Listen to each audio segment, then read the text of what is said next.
প্রিয় দর্শক, সংবাদপত্রে বাংলাদেশ অনুষ্ঠান থেকে আপনাদের স্বাগত জানাচ্ছি। আমি রেজানুর রহমান। আজকের আমাদের এই অনুষ্ঠানটি একেবারে অন্যরকম, একেবারে শোকে শোকাতুর। আপনারা নিশ্চয়ই এতক্ষণে জেনে গেছেন যে বাংলাদেশের তিনবারের প্রধানমন্ত্রী, আমাদের অনেক প্রিয় মানুষ, বাংলাদেশের এই মুহূর্তের অভিভাবক ছিলেন যিনি, যার উপরে আমাদের অনেক ভরসা, প্রধানমন্ত্রী সাবেক বেগম খালেদা জিয়া এখন আমাদের মাঝে নেই। কোনো অনুষ্ঠান এমন শোকাতুর হয় যে সেখানে কথা বলবার, একজন উপস্থাপকের কথা বলবার সেই যে সময় একই অন্য রকমের দাঁড়ায়। আজকে সংবাদপত্রে বাংলাদেশ অনুষ্ঠান থেকে আমি অতিথিকে একটু পরিচয় করিয়ে দিতে চাই। লেখক কলামিস্ট হাসান মামুন। মামুন, আপনি নিশ্চয়ই খেয়াল করেছেন যে এই অনুষ্ঠানটিতে আজকে সংবাদপত্রের শিরোনাম পড়ছি না। জি, শিরোনাম কিন্তু একটাই। যে শিরোনামটি আজকে ছাপা হয়নি পত্রিকায়, কালকে সেই শিরোনামটি ছাপা হবে, কিন্তু এই শিরোনামটি সারা পৃথিবীর মানুষের মধ্যেই জেনে গেছে। এবং আজকে একটি বিষণ্ণ সকাল আমরা দেখলাম, যে সকালে সারা দেশের মানুষ ঘুমিয়েছিল, এমন একটি দুঃসংবাদ এলো যে সেই সুসংবাদ সারা দেশের মানুষকে কাঁদিয়ে ছেড়েছে। সাবেক প্রধানমন্ত্রী বেগম খালেদা জিয়া। যদি শুধু বেগম খালেদা জিয়াই বলি, আর কিছু তো বলতে হয় না। জি হ্যাঁ, আজকে ঘুম ভেঙেছে আমাদের বেগম জিয়ার মৃত্যু সংবাদ শুনে। আমাকেও ফোনে বলা হয়েছে মানে আজকে এই অনুষ্ঠানে যোগ দিতে, তড়িঘড়ি করে এসেছি এবং আমরা খুবই কম সময় পাচ্ছি তাকে স্মরণ করার জন্য এই অনুষ্ঠানে, নির্ধারিত মানে সীমাবদ্ধতার কারণে, কারণ পরে আরও অনুষ্ঠান হবে। বেগম জিয়ার বিষয়ে আসলে আমরা সবাই জানি। আমরা যারা এই বয়সী কিংবা আরেকটু তরুণ, এই প্রজন্ম অবশ্য হয়তো কম জানে, কিন্তু তারপরও আমি বলবো যে তাকে নিয়ে এত আলোচনা হয়েছে, বিশেষ করে গণ-অভ্যুত্থানে তিনি কারামুক্ত হওয়ার পর বারবার হাসপাতালে যাওয়া, বিদেশ যাওয়া, ছেলের কাছে যাওয়া লন্ডনে, সেখান থেকে ফেরা, এবং অসাধারণ জীবনী শক্তির পরিচয় উনি দিয়েছেন। মামুন, আপনাকে যদি আমি ধরিয়ে দিই, আপনি প্রথমে বলেছেন যে আমাদের খুব আলোচনা সংক্ষিপ্ত করতে হবে, সারাদিন বা আরও সময় থাকবে আলোচনা করবার, এবং এখন আলোচনা হবে। একজন গৃহবধূ, সেই গৃহবধূ থেকে রাষ্ট্রের প্রধান হবার যে প্রজ্ঞা, বিচক্ষণতা, তার যে দূরদর্শী সংগ্রাম, সব কিছু মিলে যে আজকে আপনি ছোট্ট করেও আমরা আলোচনা করতে চাই, কি বিস্ময়কর একজন দেশের মানুষ এবং একজন অভিভাবক ছিলেন আমাদের জন্য। তাই খালি চিন্তা করেন, একজন গৃহবধূ কি করে আজকে এই জায়গায় দাঁড়ালেন, একজন বাংলাদেশের অভিভাবক এবং সাধারণ মানুষ, দলের বাইরে তার যে ব্যক্তিগত ইমেজ অসাধারণ এবং অতুলনীয় ইমেজ, সেই জায়গায় এসছেন। এবং আমি তো বলবো যে তার জীবন আসলে পরিপূর্ণ। মানে গৃহবধূ থেকে যে উত্থান, আপনি যেটা বললেন, রাজনৈতিক নেতা হিসেবে, রাষ্ট্রনেতা হিসেবে, তিনবারের প্রধানমন্ত্রী, মানে যে কোনো মুসলিম দেশে তিনি সম্ভবত প্রথম প্রধানমন্ত্রী, নারী প্রধানমন্ত্রী, এবং বাংলাদেশের সবচেয়ে গ্রহণযোগ্য নির্বাচনে উনি কিন্তু জয়যুক্ত হয়েছিলেন 1991 সালে, আমরা জানি। এবং অসাধারণ ছিল সে বিজয়। অনেকে ভাবেননি যে বিএনপির ওই ভঙ্গুর অবস্থায়, আমরা জানি বিএনপি এরশাদ শাসনামলে কী পরিস্থিতির মুখোমুখি ছিল, মূল খড়গটা কিন্তু বিএনপির উপর দিয়ে গেছে। শুধু এরশাদ আমলেই কেন, সাবেক সরকারের আমলেও তো আমি সেখানে আসছি। 2008-এর নির্বাচনের পর আমরা ভেবেছিলাম যে একটা গণতান্ত্রিক প্রক্রিয়া বহাল থাকবে এবং সহিষ্ণুতা বজায় থাকবে, কিন্তু এর সম্পূর্ণ বিপরীতটি হয়েছে এবং একটি মানে নিকৃষ্টতম স্বৈর শাসন আমাদের দেখতে হয়েছে। আমরা তো স্বাধীনতা উত্তরকালে স্বৈর শাসন আমলে ছিলাম বিভিন্ন সময়, কিন্তু এই ধরনের স্বৈর শাসন গণতন্ত্রের নামে এবং মুক্তিযুদ্ধের চেতনার নামে আমরা কিন্তু পাইনি।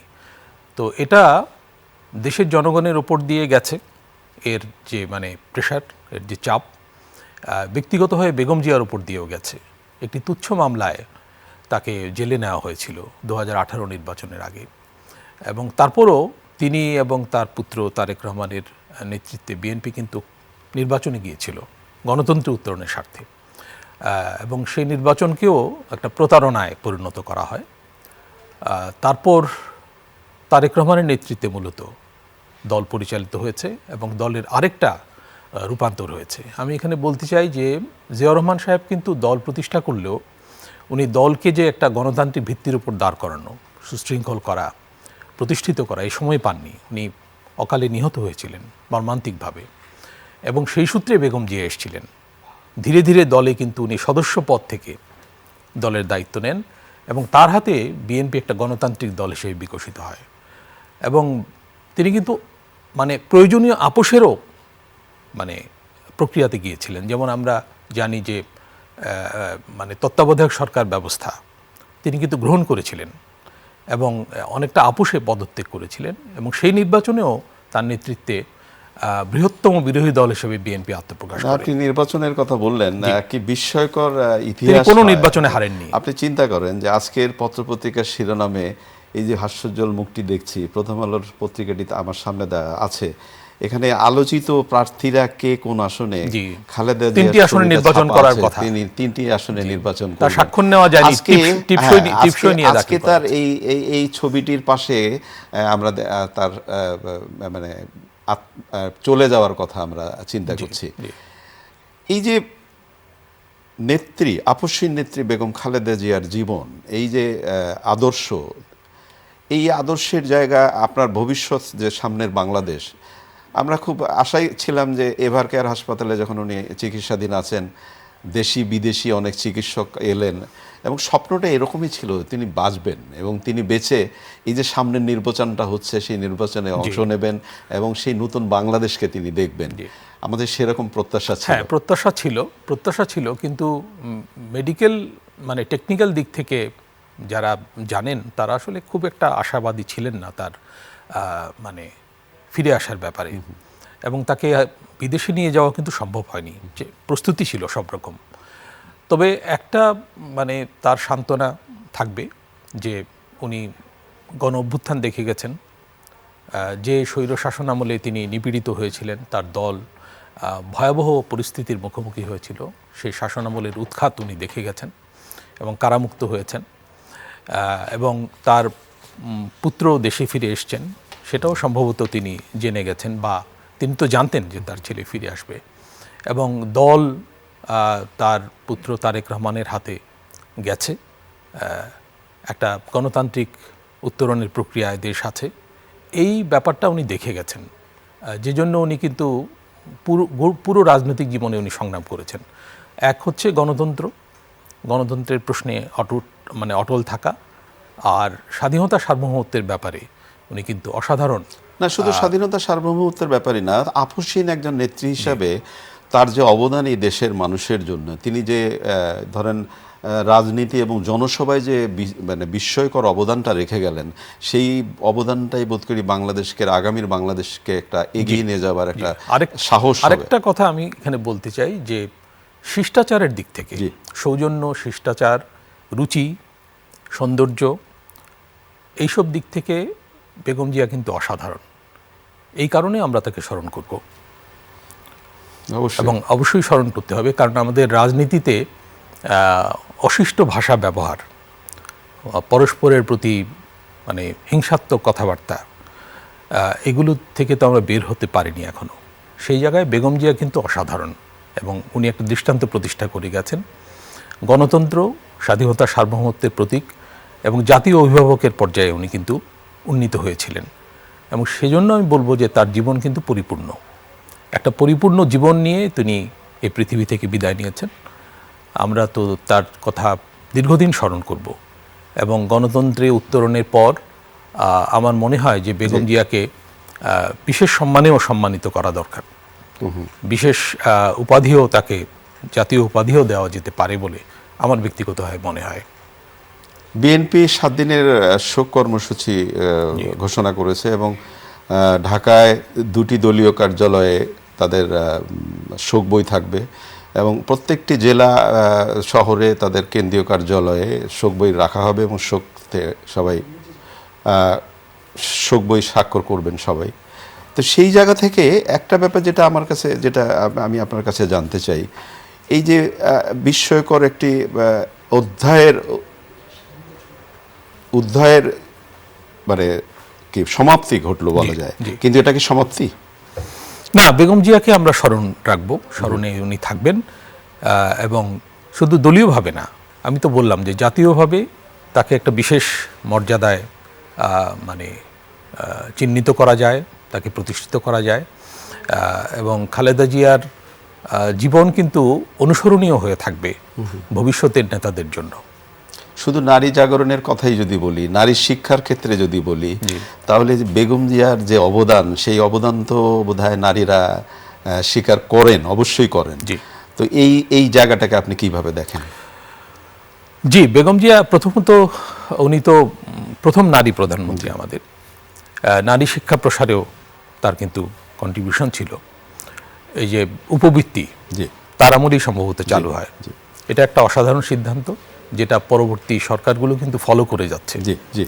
তো ওই ফুটপ্রিন্ট রাখাটা রাষ্ট্রীয় নেতাদের একটা বড় কাজ। আর আরেকটা হচ্ছে যে গণতান্ত্রিক প্রক্রিয়ার প্রতি শ্রদ্ধা, এটা বেগম জিয়ার মতো করে কোনো জাতীয় নেতা কিন্তু প্রদর্শন করতে পারেননি। যে কোনো মূল্যে গণতান্ত্রিক প্রক্রিয়া বহাল রাখা এবং এর ভিতর দিয়ে আমাদের বিরোধগুলো নিষ্পত্তি করা। আপনি যেটা বলতে চাইলেন যে অন্যের মতের প্রতিও শ্রদ্ধা করবার যে সংস্কৃতি, সেটাও তিনি কিন্তু দেখিয়ে গেছেন। এবং এত ওই যে একটু আগে আপনি বললেন যে মানে তাকে কখনো রেগে কথা বলতে দেখা, তাকে কোনো অন্যের মতামতের বিরুদ্ধে কটূক্তি করা, সেই জায়গাগুলো কিন্তু আমরা দেখি। সেখান থেকে তো শিক্ষার আছে। জি, গণ অভ্যুত্থানে শেখ হাসিনা সরকারের পতনের পর উনি কিন্তু অনেক কথাই বলতে পারতেন। আমি লক্ষ্য করেছি উনি শেখ হাসিনার নামও কখনো নেননি এবং উনি প্রতিহিংসামূলক ভাষা কিন্তু ব্যবহার করেননি। কিছু ব্যতিক্রম হয়তো আছে, মানুষ পাত্র সীমাবদ্ধতা আছে, কিন্তু আমরা লক্ষ্য করব যে বেগম জিয়া মানে রাজনৈতিক বক্তব্য দেওয়ার ক্ষেত্রে শিষ্টাচার মেনটেন করেছেন। এটাও তাকে একটা বিশেষ জায়গায় স্থান দিয়েছে আমার মনে হয়। ইতিহাসের এই যে নির্মোহ জায়গায় বলি না আমরা যে একটা অধ্যায় চলে গেলে আরেকটা অধ্যায় আসে, কিন্তু বেগম খালেদা জিয়ার জীবনকালের যে অধ্যায়, সেই অধ্যায়কে বোধহয় বাংলাদেশের ইতিহাসের জায়গায় খুব স্মরণীয় করে রাখবে। কি মনে হয় আপনার, কি কারণে তিনি খুব মানে সামনের দিকে আরো উজ্জ্বল থাকবেন?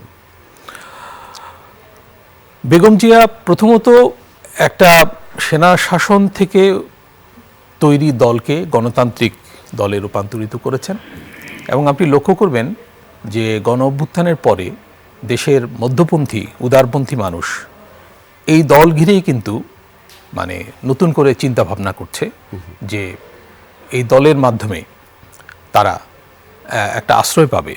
শুধু তাই না, তারা এর ভেতর দিয়ে দেশের যে মানে মূলধারা সেটাকে রক্ষা করতে পারবে। এই জায়গাটা বেগম জিয়া কিন্তু রক্ষা করে গেছেন মানে তার গোটা রাজনৈতিক জীবনের সংগ্রামে। এটা অসাধারণ বলে আমার মনে হয়। যাই হোক, তো বেগম জিয়ার আত্মার প্রতি আমরা শ্রদ্ধা জানাই, তার দীর্ঘ সংগ্রামী রাজনৈতিক জীবনের অনেক অনেক অনেক ধন্যবাদ আপনাকে। প্রিয় দর্শক, আমরা কতটা কি বললে আমাদের শোকের সেই সমাপ্তি ঘটবে আমরা জানি না। শোকে কাতর সারা দেশের মানুষ। ভালো থাকবেন বলবো না, আমরা ভালো থাকার চেষ্টা করব অবশ্যই। বেগম খালেদা জিয়ার যে আদর্শ, সেই আদর্শকে সমুন্নত রেখে। শুভকামনা থাকলো। খোদা হাফেজ।